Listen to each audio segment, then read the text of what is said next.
can start with you. I know you're keenly interested in the details of the transition, the significance of the new generation, some of these decisions.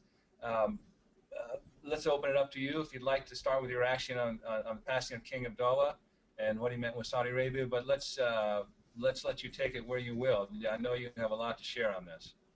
Thank you very much. I'd like to start off by first saying that, yes, indeed, the transition went very smoothly. I think that's very good news. I think what caught all of us by surprise was really how quickly King Salman restructured the government of Saudi Arabia in order to bring about a better future for the kingdom. I think when we look at the promotions, particularly of Crown Prince Mughran in his current position, as well as the Deputy Crown Prince, Mohammed bin Naif, this shows stability for the long term.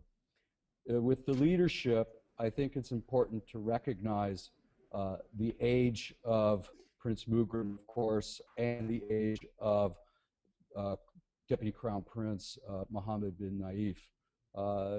Richard, as you pointed out, along with some colleagues in a private conversation, that Prince Mughran may not become king for a while. And if he does become king, he'll be elderly, and we might have a bit of a problem in terms of generational change. And that might affect the way the kingdom is governed. Having said that, Mohammed bin Naif, as a crown prince or ultimately king, may not be in that position until 2030. That's 15 years from now. I don't think Saudi Arabia has 15 years to spare in terms of this generational change. So I'm optimistic that with the government reforms that the young leaders of Saudi Arabia will be able to start making plans now for the transition that Saudi Arabia will have to go through from 2015 to 2025. When it comes to the structural changes, we saw 12 committees, if you will, within the Saudi government disappear and replaced by 2 committees. These 2 committees, or councils, if you will, are the Council of Political and Security Affairs, headed by Deputy Crown Prince Mohammed bin Naif, and then the Council of Economic and Development Affairs, headed by the Defense Minister, Prince Mohammed bin Salman, who's the son of the king.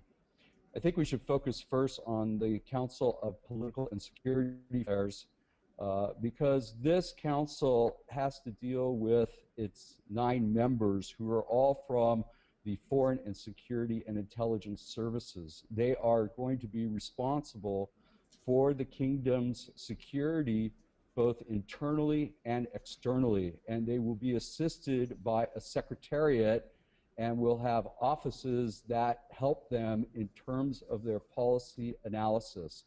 I think this shows a broadening of the scope of Saudi decision-making so that there are more inputs instead of a decision made by one individual because of their particular interests or files.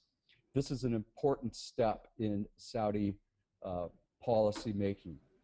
On the other hand, we have the Council of Economic and Development Affairs with 22 members. This body encompasses all of Saudi domestic affairs, everything from health, labor, Islamic affairs, and so on. This is to be headed, as I mentioned, by the Defense Minister, Prince Mohammed bin Salman, who we have to watch very carefully because here is a 34-year-old prince. He's the son of a king. A lot of us knew about him and knew that he was behind his father. But when he was appointed to become the head of MOD, it took many of us by surprise that he would rise so quickly. This is an important point because his management capability has already been proven. He's known to be a very solid administrator, tough, and able to get things done.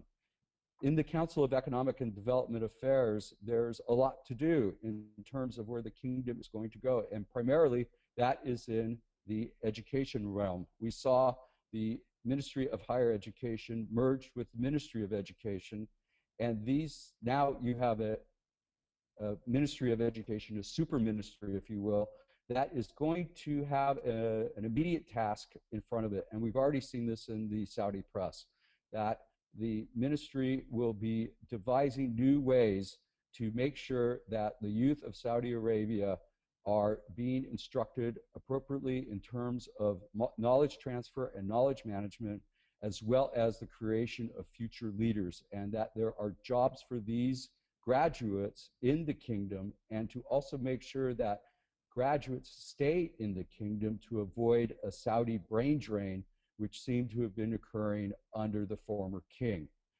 with students going abroad to study and staying in outside the kingdom. Overall, I think that these are positive developments. We have to give some time for these two councils to work, but it seems that King Salman has come in with a real bang, and I think that that's an important development in Saudi Arabia at this juncture.